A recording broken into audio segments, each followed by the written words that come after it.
Many know about slavery, but few discuss paper genocide. We did not all come from Africa, and most of us have Aboriginal roots that were stripped away due to reclassification and miseducation. As a native Black American and a member of the Muskogee Creek Nation, I understand the importance of tracing your lineage. If you want to learn how to trace your genealogy and apply for tribal citizenship, go to nativeblackancestry.com to schedule a consultation. They don't want you to remember this. You not no slave, you indigenous. Fuck how they painted them Indians. You went to war with the French and the British, man. Quite frankly, you was kings, Merovingians. They took the women and men, made them prisoners, raised up the children to worship their images, set up a lab to the genes and they mixed them, and this shit get way deeper than your pigment. All right. Mic check, guys. Make sure to smash the like button on the way in. Hit the Cash App if you support the mission. Make sure to check out my website, nativeblackancestry.com. I built it out with tons of historical resources for you guys to take advantage of. And guys, it's going to be an interesting discussion. A very, very interesting discussion indeed. We're going to be diving into a topic that really shakes the very foundation of American history. The government's own descriptions and records that quietly admit what our ancestors have always known. The so-called Negro of America is not from Africa at all. We are indigenous people of this land. So when you start looking through old government documents, reports, treaties, letters, you'll notice they describe dark-skinned tribes like the Yamasee, the Catawba, the Creek, and the Seminole as black, copper-colored, woolly-haired Indians.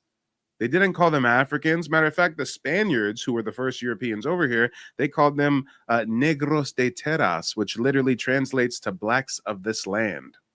And they used that as a term to differentiate us from the African slaves they would later bring over, because they called the African slaves Negros de Guinea, blacks of Africa, while we were Negros de Terras, blacks of this land.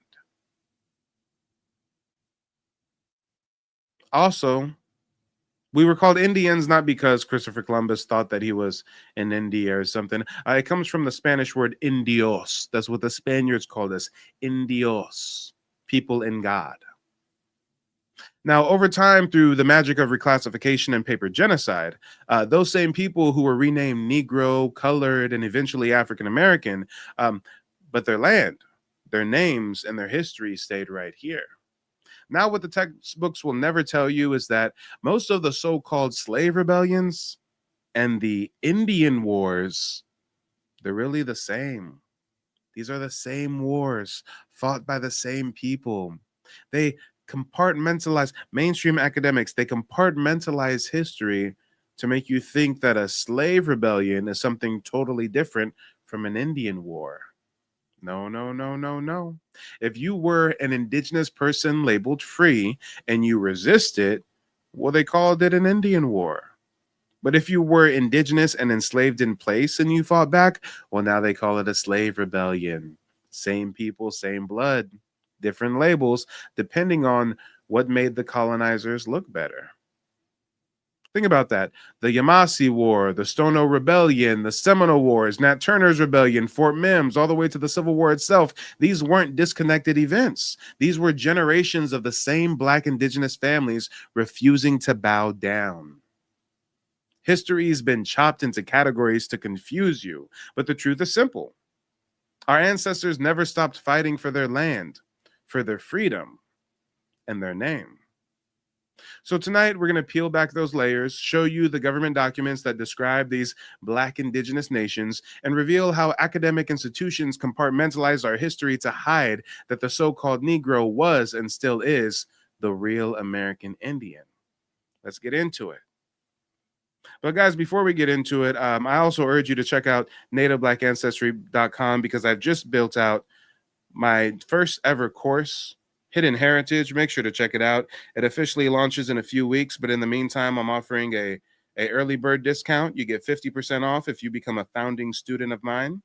So definitely make sure to check out the website, nativeblackancestry.com, if you need help with genealogy research or would like to check out the course. But earlier today, I actually spent the time putting together this timeline to really, put things in perspective for you all. Hopefully, check it out.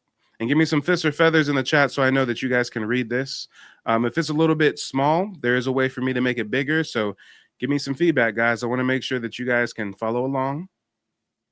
Shout out to Patterns. Nice to see you in the house, Patterns. GJ, nice to see you as always. Thanks for tuning in. But guys, let's get into it. Hopefully this is not too small for you to read. Let's go. Now, our story is going to begin in 1680.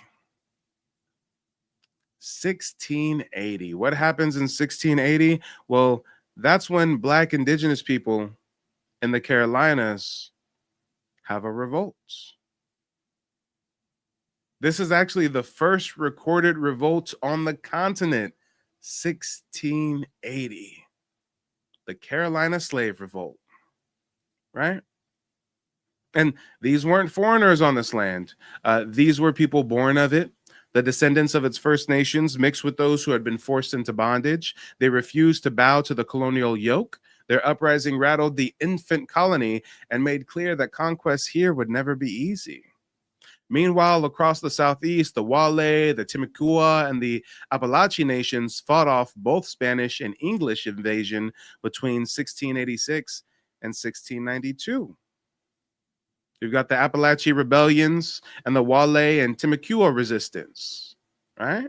Their villages burned, their people enslaved or sold, yet they kept striking back, planting the seeds of a centuries-long resistance that stretched across borders and bloodlines.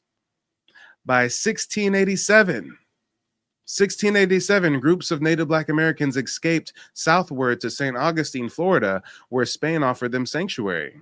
There, they built the earliest maroon settlements, free towns defended by mixed indigenous and some African descendant warriors as well.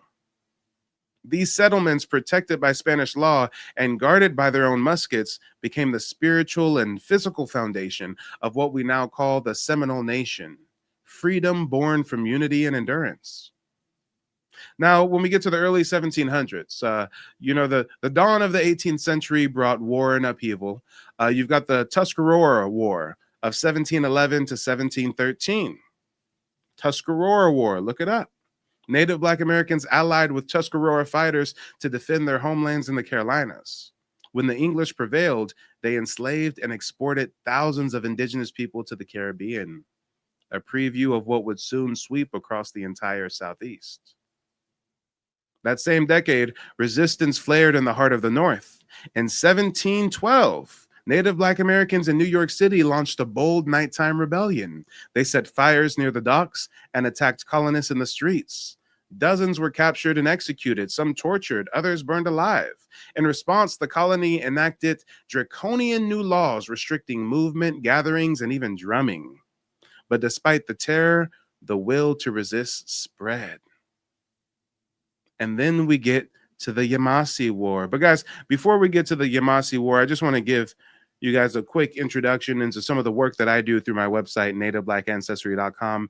You see, as a genealogist and card-carrying member of the Muskogee Creek Nation, it's really my life's work to teach you guys how to trace your heritage and get tribal citizenship if that's something you're interested in. So definitely make sure to check out nativeblackancestry.com. And here's a quick word from some of my recent clients. Hi, my name is Frances Tuck, and I contacted Mike from Mike TV on YouTube because I wanted to find out about my family's Native American history that I believed existed. Through the research that I was able to do through Mike TV, I was able to find out that our name is indeed on the registry. I had a consultation with Mike today, and because of his advice and the research that he has done, I am now confident that I'm able to find my family's roots in the Native American History database. Thank you, Mike. All right, how y'all doing? My name's Major Wright.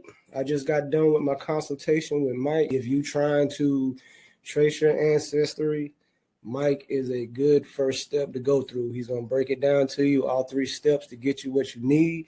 And if you want somebody to maybe do the research for you, you pay that price and Mike can help you too. But yes, he will fill you up with knowledge that you never knew and give you all the things like those unanswered questions in your head throughout time. Talk to Mike, man. He's a great dude. I believe in Mike. What are you waiting for, guys? Real people, real results. Make sure to check out nativeblackancestry.com. But without further ado, the next thing that we're going to get into is the Yamasee War of 1715. And guys, I spent a long time on this timeline. I spent a long time connecting the dots so that you guys can just look up these wars, look up these rebellions, look up these plots, look up these conspiracies, and learn that we freed ourselves. It wasn't Abraham Lincoln. It wasn't some myth of a benevolent union, benevolent Northerners. No, no, no, no. We freed ourselves. We've been resisting for centuries. The Yamasee War in 1715, one of the largest indigenous confederations ever assembled. The Yamasee Confederation was made up of Yamasee, Creek, Appalachee, and other Black indigenous warriors, and they all united and nearly annihilated the Carolina colony. For 2 years, the South burned. Afterwards, colonial governments sought revenge, not just in battle, but on paper, systematically reclassifying Native Black Americans as Negro, mulatto, or colored. It was the beginning of what we now know as paper genocide, the bureaucratic erasure of an entire people's identity. Genocide with a pen, if you will. By 1739, that spirit erupted into what is now known as the Stono Rebellion of South Carolina, the largest mainland uprising before the American Revolution.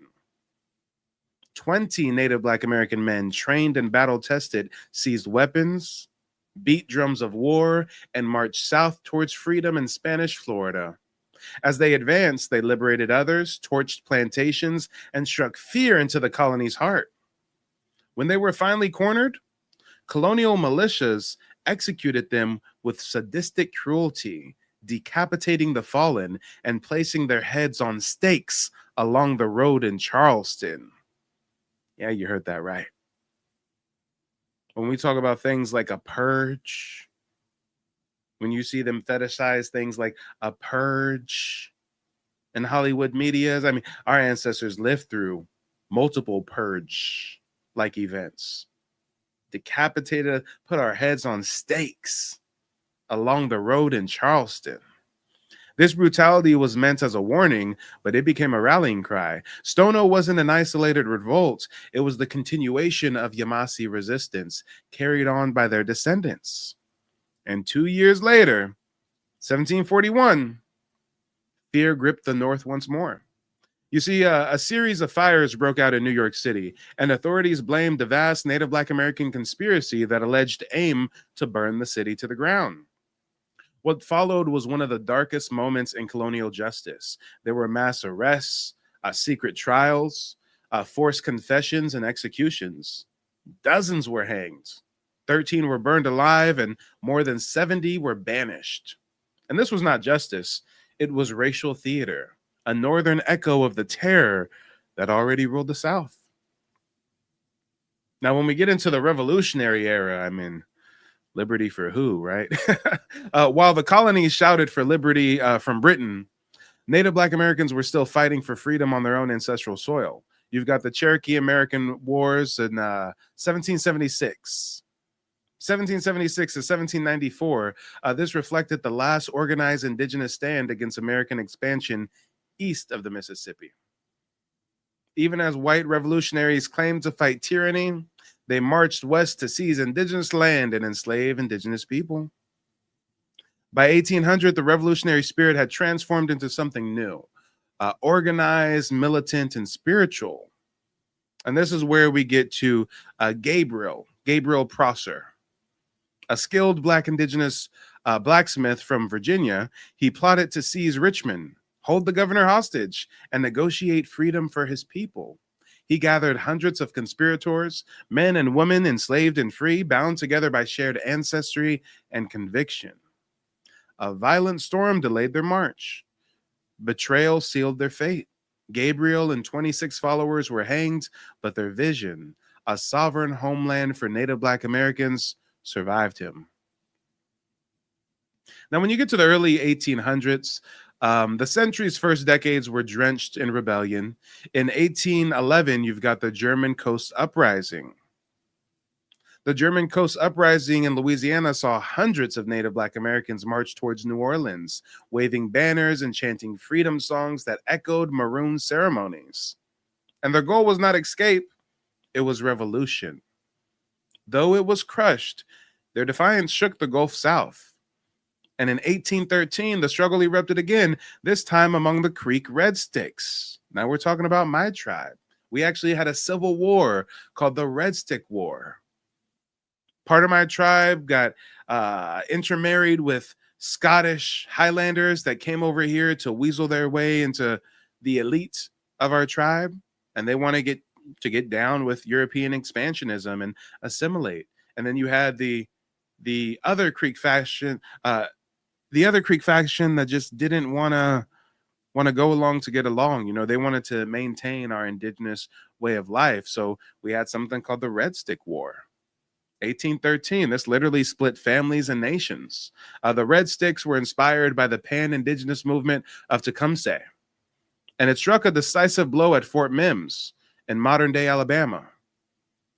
And when we speak about the massacre of Fort Mims, 1813, Fort Mims massacre of 1813, I don't know if you guys have ever looked into this, but Fort Mims was where hundreds of settlers, militia, and mixed race Creeks who had sided with the Americans, that's where they were living, in Fort Mims. And on August 30th, 1813, over 700 Red Stick warriors from my tribe surrounded and stormed the fort. When the gates were breached, chaos followed. Gunfire, smoke, and flames filled the compound. By the end of the assault, more than 250 settlers and soldiers lay dead, their bodies burned or mutilated. To this day, historians call it the greatest loss of colonial life on U.S. soil until September 11th, 2001. Yeah, you heard that right. Members of my tribe gave the European settlers such a devastating blow, historians said it was the worst terror attack until 9/11. Damn. Shout out to the Red Sticks. For the young United States, it was a shockwave, a terror so profound that newspapers across the country screamed of savagery and blood. But for the Red Sticks, it was a message. The colonizers' advance would not go unchallenged. Now, this event turned the Creek War into a war of extermination. Andrew Jackson responded with scorched earth tactics, leading to the slaughter of thousands of Creek people and the seizure of over 20 million acres of land. Fort Mims became both a symbol of retribution and resistance, a defining moment in the long war between Native Black America and U.S. expansion. And 2 years later, in 1816, that same war spirit rose again in Spanish Florida at Fort Negro. Fort Negro was a stronghold built and defended by free Black indigenous Maroons. When U.S. forces bombarded the fort, a single cannonball struck the powder magazine, causing an explosion that killed more than 250 men, women, and children instantly. Look it up, guys. I'm not doing it justice. Just speaking about it for a minute or two and then moving on. I mean, take the time, go on, look up Fort Negro. This was a Black indigenous fort. We were living freely. We were resisting. We were allied with the Spanish. And them boys came over shooting cannons at us. One of the cannonballs hit the powder magazine, and now, boom, the whole fort just blows up. Men, women, children, everybody dead. It was one of the deadliest acts of government violence before the Civil War, yet it rarely appears in textbooks. Come on, let me get some fists or feathers in the chat if you're just hearing about it right now for the first time. Right now for the first time? Why is that? Why is that? I mean, can we really expect our oppressor to be our educator? There is no reason in the world for us to believe that European Americans will ever educate our children correctly. Ain't no reason in the world. I mean, why would you believe that? What would give you the idea that you could ever convince these people to educate your children right? I don't care how much you protest, how much you demand, they will never do it. What they will end up doing is getting some white folks to teach them Afrocentric orientations. Because anybody in their right minds would know that anyone who has systematically blocked you from knowing for 3 centuries will not change overnight. over a year, over a decade, over a score of years, or even over a century. The only way we'll ever be able to really educate our children is to do it ourselves. That's the only way. That's the only way. Now, it can work different. Now, that doesn't mean all of us need to pull out of the public schools. The public schools belong to us too. And there are skills and resources there we can use. But for the real learning, for the learning that will empower them, we have got to depend on us to do that. Come on, y'all. Come on. That's exactly why. If you go to nativeblack.ancestry.com, you can order my new course, Hidden Heritage. This was 2 years in the making, y'all. It took me 2 years to put this course together because at the end of the day, I'm a father. I got a 6-year-old. A lot of my viewers are parents, grandparents even. And they voice their opinions, not really their opinions, they voice their fears about the next generation being brought up yet again to believe that we come from some belly of a slave boat that came here from West Africa, right? So this course that I made, it's really for ages 12 and up, but it's really great for the youth. It's really great way to supplement their education. I mean, not everybody is going to pull their kid out of public school and start homeschooling and stuff. I mean, we got to work, we got lives and stuff, right? But we can at least supplement their education. You can send them to public school to learn that math and that science and that literature, but when it comes to that history, when it comes to that indigenous history, go to nativeblack.ancestry.com so you can check out that new course. It's actually half off. It officially launches in a few weeks, so if you become a founding student of mine, you get it for half off. Make sure to check it out. But guys, let's pick up where we left off. We were talking about Fort Negro and how they bombed it with cannons, killed 250 men, women, and children instantly. And the U.S. government called it pacification. In actuality, it was annihilation, the destruction of a free indigenous republic. And this leads us directly to the First Seminole War, 1817, when Andrew Jackson invaded Florida to crush the alliance of Black indigenous Seminoles and Maroons. For the government, it was a campaign of conquest. For the Seminoles, it was the continuation of a centuries-old struggle for freedom. And when we get to, the 1820s, the 1840s, hey, we're going to talk about some prophets and some plots. By 1822, the battlefront shifted from swamps to cities. Denmark Vesey, a free Black indigenous carpenter in Charleston, organized thousands to seize the city, liberate the enslaved, and sail to Haiti. His strategy blended scripture, secrecy, and seafaring knowledge passed down through Maroon networks. Unfortunately, he was betrayed. The crackdown was ruthless. Vesey and 34 others were hanged, their heads displayed to break the will of the community.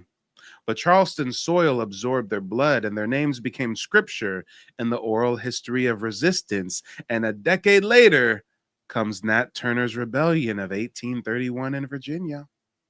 Turner, a preacher of Black indigenous descent, don't believe me, look it up. He believed that he was chosen by divine revelation to end bondage. His uprising swept across Southampton County, leaving planters in terror. The same decade in the swamps of Florida, we've got the Second Seminole War, 1835. And this is another front in the same struggle. Both Turner's revolt and the Seminole resistance, it shared a prophetic core. Indigenous folks were having visions, ancestral memory, and a conviction that liberation was holy. And in 1841, the struggle reached the sea once again. A group of Black indigenous captives aboard the Creole mutinied. They seized control and they sailed to the Bahamas, where they won freedom under British law. It was the most successful maritime revolt in U.S. history, a direct echo of the Maroon tradition, and most of you have probably never heard of it, right?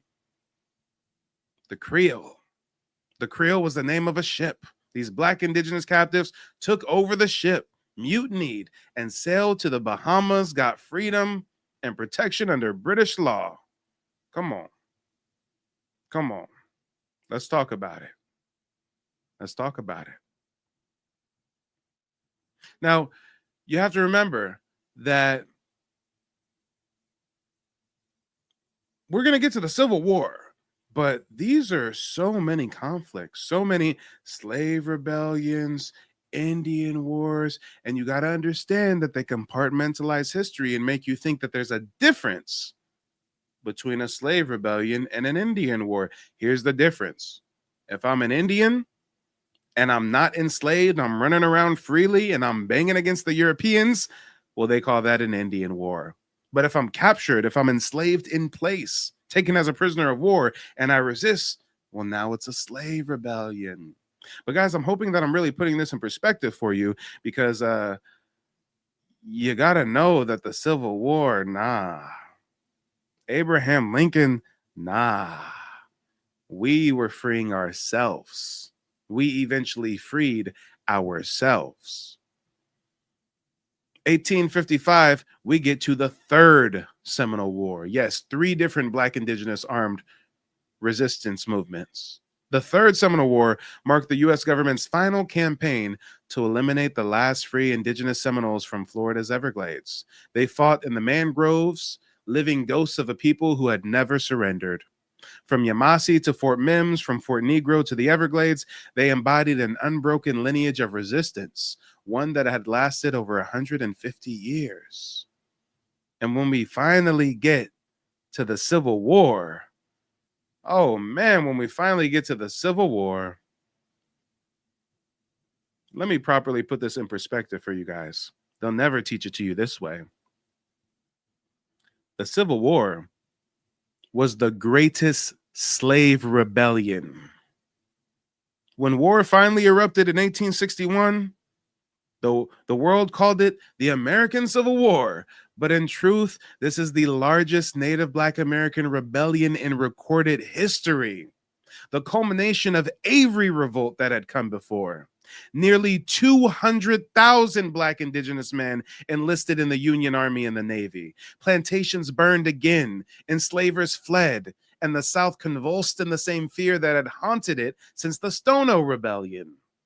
What textbooks call emancipation was, in fact, a 200-year-long indigenous uprising finally reaching its breaking point. From 1680 to 1865, the rebellions never stopped. Remember, the Civil War starts in 1861. Lincoln is on record saying, hey, if I can win the war and not free a single slave, I would do it. But guess what? Before he even issued an Emancipation Proclamation, slaves were defecting and fleeing to the North, the Underground Railroad. We all know about that, right? Not only that, there were slaves in the South sabotaging plantations. I forget the name of him. You guys can look it up. There was one Black indigenous man. He was enslaved. Again, a lot of our ancestors who were enslaved, not all of our ancestors even were slaves, but those that were enslaved, they were prisoners of war. They were enslaved in place.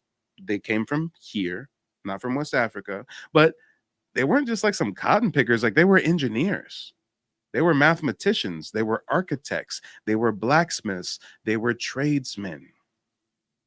So I don't have the exact name. I can probably find it with a Google search, but there was this one slave in the South that they had they had him as a captain of a boat. And one day him and his folks, they stole the boat. They ran off with the boat, took it to, hold on, I got to find the name, y'all. I got to find the name. Slave stole Confederate ship. He stole the Confederate ship, sailed it to the Union. The ship had like secret plans in it, a bunch of guns and ammunition and stuff. I mean, y'all don't understand. We won that Civil War. North wouldn't have won it without us. Let's talk about it. The person that I'm speaking about, his name is Robert Smalls. Look him up. Robert Smalls. He stole the Confederate ship called the CSS Planter in Charleston, South Carolina on May 13th, 1862. Come on. Civil War don't end. Slavery don't end till 1865. But in 62, we got Black indigenous folks stealing the boat and running. Come on. The CSS Planter, he sailed the vessel out of the heavily fortified harbor and surrendered it to the Union blockade fleet, securing freedom for himself, his crew, and their families. Smalls was an experienced sailor and the Planter's wheelman.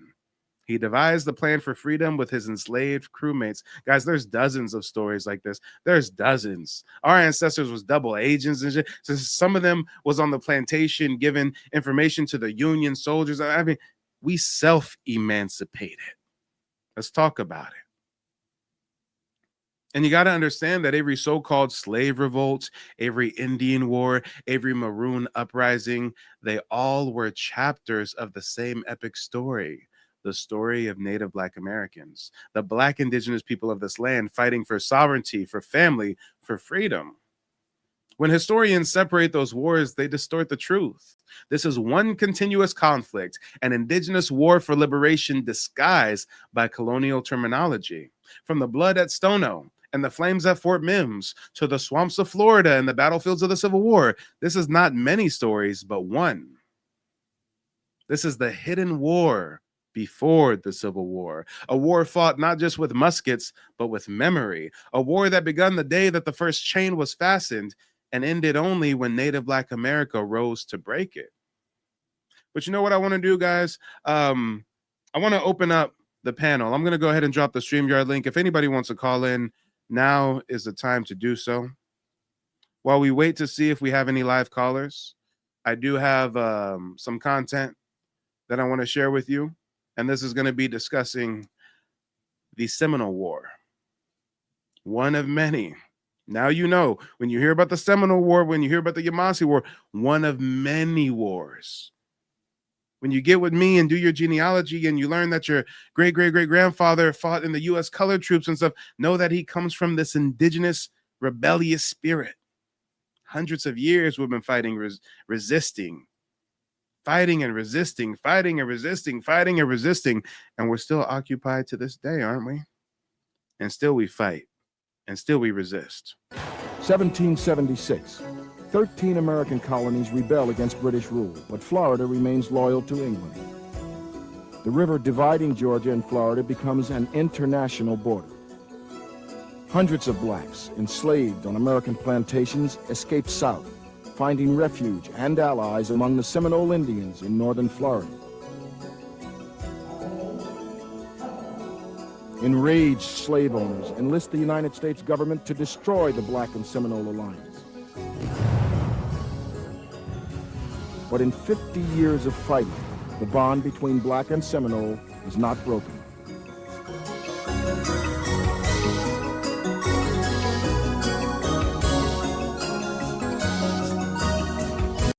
Have to watch the mainstream academic trickery, y'all. The mainstream academic trickery. They'll talk about it as if it's blacks and Seminoles, as if they're different people, right? Matter of fact, first they said Black Indians don't exist. They said we're Wabos. They said we're pretendians.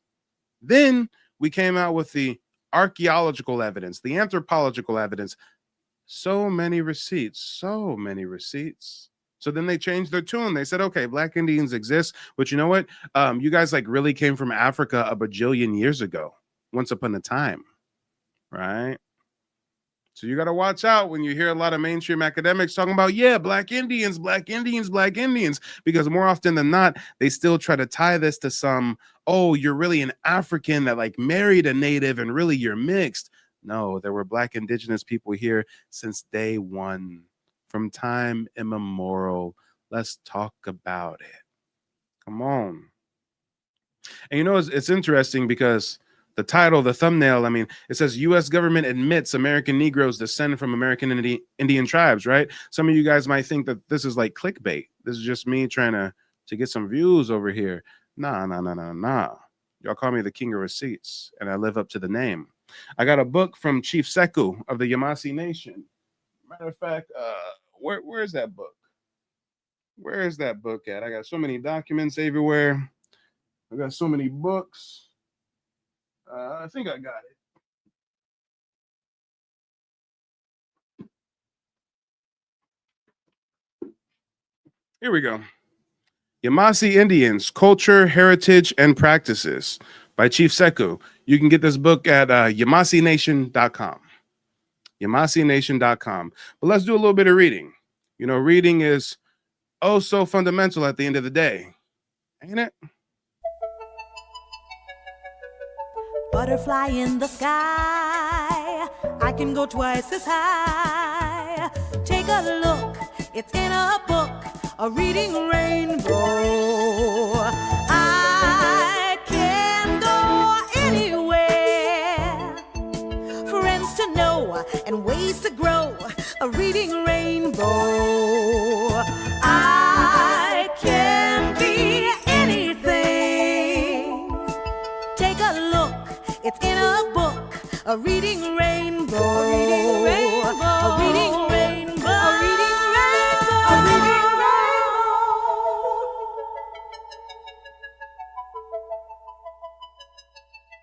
All right. So right here on page 3, we're reading from page 3.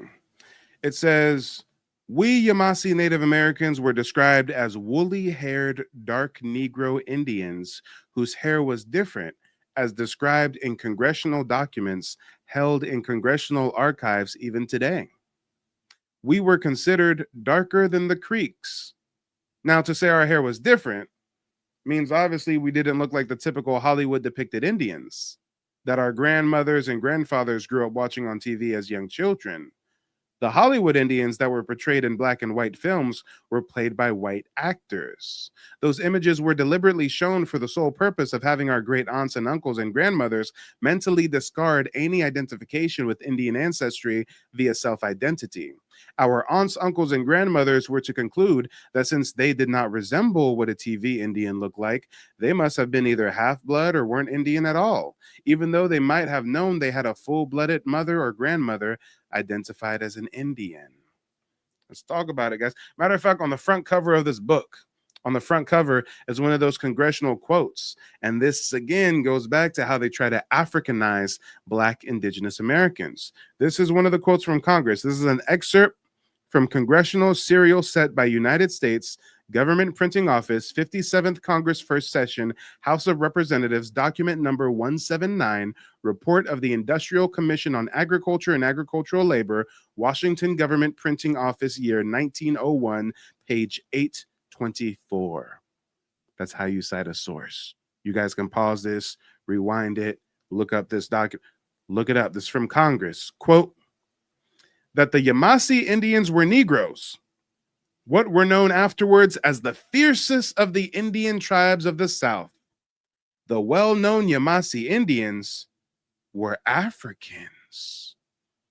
Whoa, not U.S. Congress trying to Africanize Black indigenous people, not there's a dark-skinned Black Negroid warrior tribe, and you can't hide them because they're taking out all your settlers.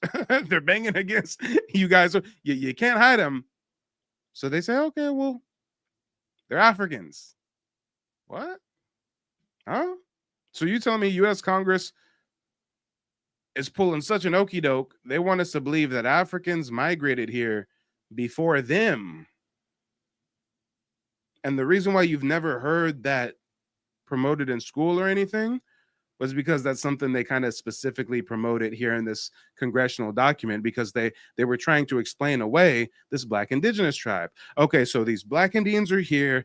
They had to have sailed here from Africa before Columbus. And don't take my word for it. Actually, look it up. Look it up. They say the smartest tool nowadays is ChatGPT, right? And ChatGPT is just that. It's a tool. It's not a source. You got to use it the right way. And let's check out ChatGPT for just a moment if we can. Let's just check them out for just a moment, because I'm wondering if they can actually give me like the full text of the congressional quote, or if we can get a little more in depth on this theory of the Yamasee being Africans, and whether or not any mainstream academics, substantiated that claim ever, or if it was just something that Congress mentioned once upon a time and never really brought up again. But let's see, guys. Let's see what we have here. Let's come over here to ChatGPT for just a moment. Just a moment. All right, let's see. Can you pull up a congressional quote about the Yamasee indigenous tribe? Did mainstream academics or did the United States government itself allege that they came from Africa at some point.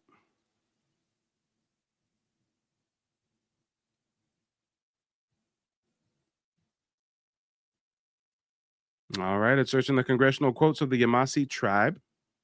I found one clear congressional reference and also traces of the idea that the Yamasee emigrated from Africa in some U.S. government documents. Come on, the U.S. government wants you to believe that the Black Indians came from Africa. First, they hid the history of Black Indians. They reclassified them to Negro, mulatto, free person of color, freedmen. But the Black Indians that are wild and rebellious and going to war with you, well, hey, they came from Africa. Came from Africa. A very striking reference appears in H.R. 4637, which is a modern piece of legislation. The bill states, quote, each town, hold on, I'm going to go straight to the course. The source is congress.gov. I'm on congress.gov now. Here's the bill, guys. We're going to read the bill, H.R. 4637. That's how deep we got to get with the receipts. ChatGPT is just a tool. It's not the end-all, be-all, ladies and gentlemen. Let's see where this quote go. Creek Nation of Oklahoma, Muskogee Creeks. That's my tribe right there. Creek Nation. Now we're looking for Yamasee. What I'm going to do is, I think it's Control F. There we go. See if we can find Yamasee. Here we go. Congress finds the following. This is in their findings. They say historically, the Muskogee Creek Nation were comprised of a confederacy of separate towns, tribes, and people. Each town was a complete governmental unit in and of itself. And guys, this is very, very true. I actually descend from the Chief Justice of the Muskogee Creek Nation. My grandfather's name was Thomas Jefferson Adams Harjo. This is him right here. He was a town king. Why was he a town king? What is a town king? Well, each one of our indigenous towns functioned as its own governmental entity. So that's why he was known as a town king. And yes, my ancestor, although he's listed on the Dolls Roll as a full-blooded Indian, mainstream academics, more specifically some asshole professor from the University of Georgia, try to reclassify him in books as an African. Even though I can pull him up on the Dolls Roll right now. I can pull him on the Dolls Roll right now. Roll number 2145. If anybody wants to look him up, 2145. Thomas J. Adams, the J is for Jefferson. Here we go. 57 years old is when he's placed on the roll. His blood quantum is full. He's a Creek by blood, a full-blooded Indian. Chief Justice of the Creek Nation, a town king, and mainstream academics in the 21st century try to reclassify my grandfather as an African. So now you see why I go so hard in the paint. This is personal. Historically, the Muskogee Creek Nation were comprised of a confederacy of separate towns, tribes, and peoples. Each town was a complete governmental unit in and of itself. Among these people were the Yamasee or the Jamasee, who were reported to have immigrated from Africa prior to the European discovery of America. Now, guys, what is going on here? Congress is saying they did some research and they found that the Yamasee come from Africa, but nowhere in public school do they teach you about a Black, indigenous, rebellious tribe that migrated here from Africa before the European discovery of America. Nor do they tell you how the Yamasee came over, where the Yamasee ships went, what part of Africa they came to, the similarities between the Yamasee culture and the African culture. I mean, no, but they just pull some shit out their ass real quick when it's time to explain away a Black indigenous tribe that's kicking their ass. Okay.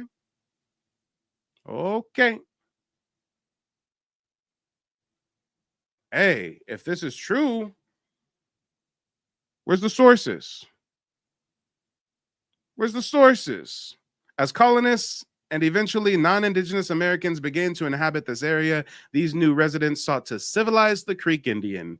In the ensuing decades, the United States continuously and repeatedly attempted to impose, often by force, its customs, economy, religion, and political structure on indigenous groups such as the Creek Nation. That's my tribe we're talking about right there. Troubling history. Troubling history. Look it up, guys.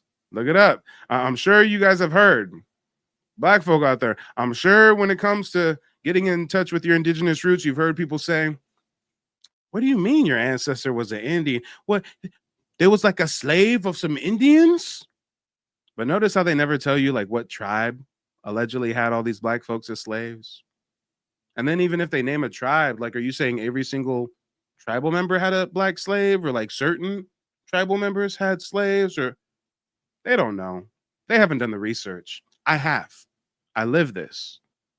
These Indians that had slaves are the same Indians that signed the treaties that resulted in us walking the Trail of Tears and losing millions of millions of acres of our ancestral homeland.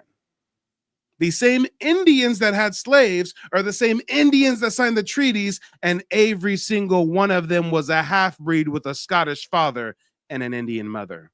Look it up.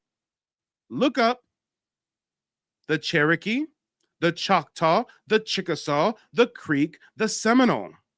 Look up what treaty they signed, the date, and the name of the treaty that resulted in the tribe walking the Trail of Tears. Look up the Indian that signed the treaty. I bet you're going to see a last name like McIntosh. Oh. And I didn't pull that name out of a hat. The half-breed Scottish sellout of our tribe, the Creek Nation, was called William McIntosh. His father was a Scottish nobleman. His cousin was the governor of Georgia. And this half-breed sellout agent provocateur, oh, sorry, you don't see the image. This half-breed sellout agent provocateur was used to sign treaties and give away millions of acres of my tribe's land and force us to Oklahoma. And guess what we did when we found out he signed that treaty without our permission? Creek warriors went to his house, shot him like 80 times, and burnt his plantation. Yes, he had a plantation. Why did he have a plantation? Because he had slaves. This is one of those Indians that have slaves. Looks real white to be an Indian, huh? Oh, because his daddy's a Scottish man. So you see how they don't really want to do the scholarship. They don't really want to do the research, but they want to tell you bullshit to try to scare you away from researching your indigenous heritage. Oh, no, don't look into great-great-granny who said that y'all Indian. No, because Indians have black folks as slaves. No, a very small minority, elitist, half-breed Scottish class of indigenous people had slaves. These are the same ones that sided with the Confederacy. These are the same ones on the reservation present day, trying to keep you from getting tribal citizenship, right? These are the same ones that got control of my tribe in 1979 and changed the tribal constitution to say that it's no longer good enough for you to have an ancestor listed on the Dawes Roll as part of the tribe for you to get Muskogee Creek citizenship. No, from 1979 onward, these $5 Indians changed the constitution in the middle of the night. They changed it to say from 1979 onward, you have to have an ancestor listed on the Dawes Roll as part of the tribe, and they have to have a blood quantum recorded. And they did that on purpose because they knew damn well hundreds of thousands of Black indigenous people had ancestors who were racially reclassified as a freedman. And when they reclassify you as a freedman, they also don't write down your blood quantum. So in 1979, hundreds of thousands of Black folks are kicked out of my tribe, and they don't get their citizenship rights restored until July 23rd, 2025.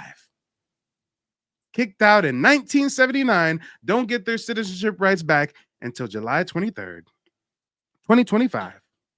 You guys may have seen it in the news, the Creek Freedmen court victory, right? For 40 years, they've been fighting through Congress and senators and legislation, and they finally won. But again, the government's admitting these Black indigenous people exist, so we got to Africanize them. If you look at the news and CNN and Fox News, when they talk about the Creek Freedmen, they're going to say that they're Africans who were enslaved by the Creek Nation. Okay, but it was only a few elite half-breed Creek Indians that had slaves, and there's so many Black indigenous people you reclassified as a freedman. So what's really going on here? What's really going on? Let's talk about it. But what I want to do is, once again, urge you guys to check out my website, nativeblackancestry.com. I've built it out with tons of historical references. If you need genealogy assistance, you can book a one-on-one consultation with me where I'll teach you the 3-step process me and my family use to trace our heritage and get tribal citizenship with the Muskogee Creek Nation. And here's a quick word from one of my recent clients. Hi, my name is Vishelle, and I came across Mike on YouTube showing some historical information about how, we're not all from Africa. And of course, it got my attention as I've been doing my genealogy research for a little while, but I hit a brick road and I needed more help.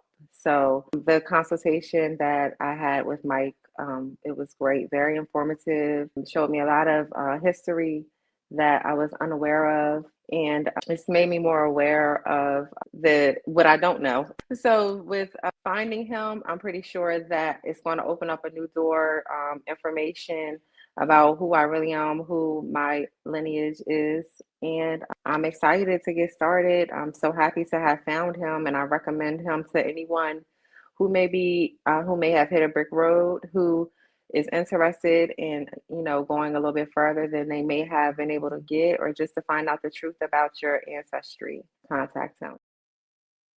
Let's talk about it, y'all. Real people, real results.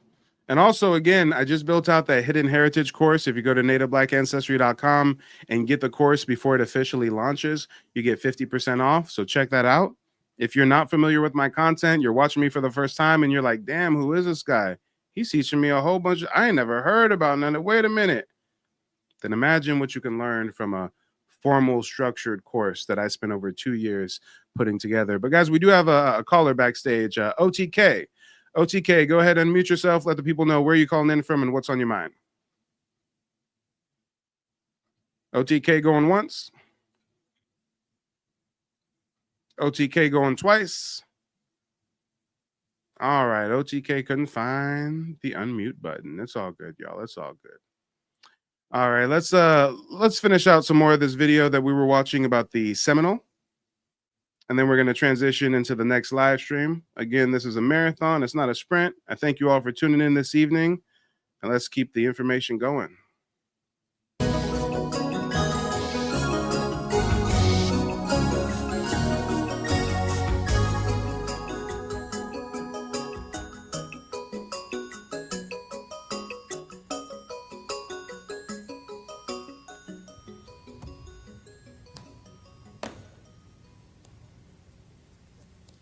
Charlie Wilson is dedicated to passing on the history of her Seminole ancestors. So many blacks were in slavery, and we would say died for being black, and we survived.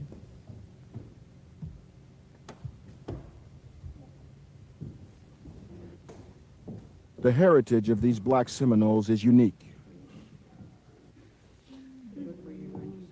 Their existence as a people proves that whites failed to destroy the alliance they most feared.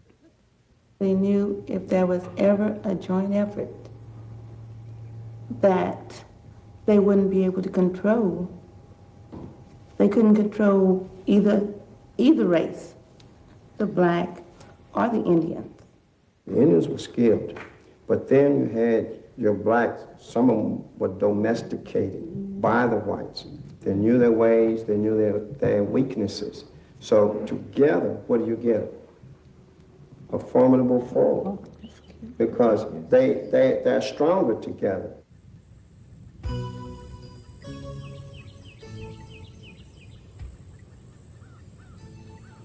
American slave owners feared the united strength of the Africans they had enslaved and the Indians whose land they had stolen. This combined African and Indian force soon became Florida's best defense against American invaders. A 1783 treaty ended the American Revolution. Control of Florida returned to Spain, the territory's original colonial ruler. As the Spanish moved into St. Augustine, the Americans demanded the return of escaped slaves. But the Spanish had other plans. Anytime, day or night, step out and see what will take place.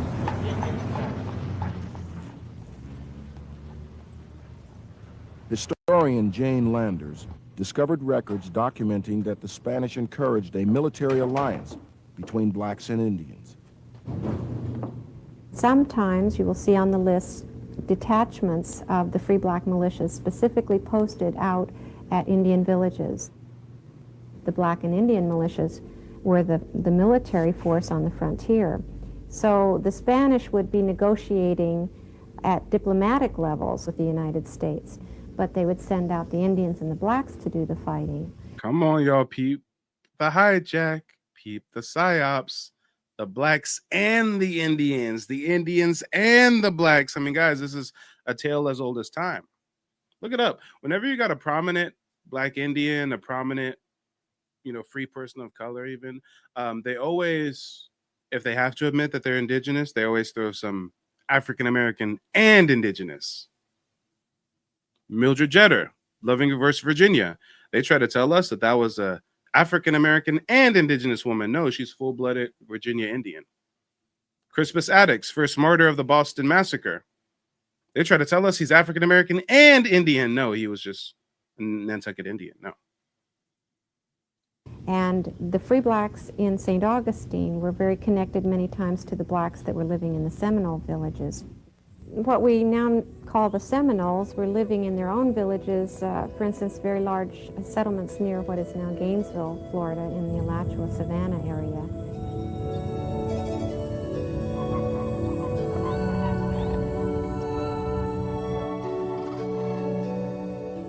A close relationship developed between Seminoles and blacks on this prairie.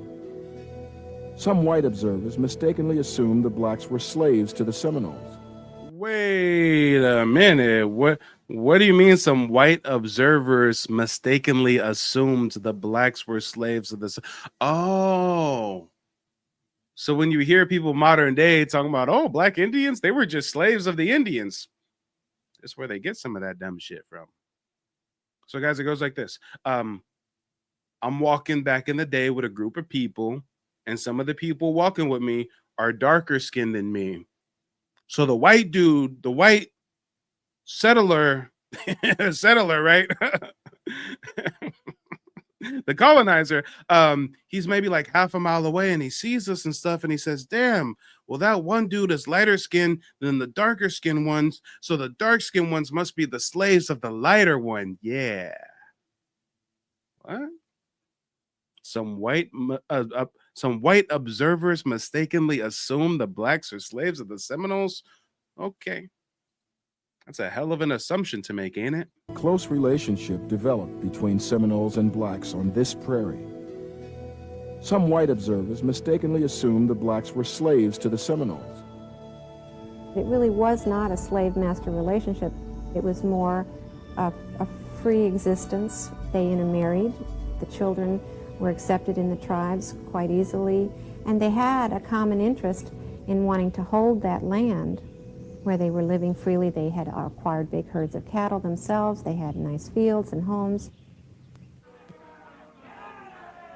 But Georgian slave owners raged against the Black and Seminole alliance. They demanded that the U.S. government capture the former slaves and their children, even if it meant invading Spanish Florida, which they did in 1812.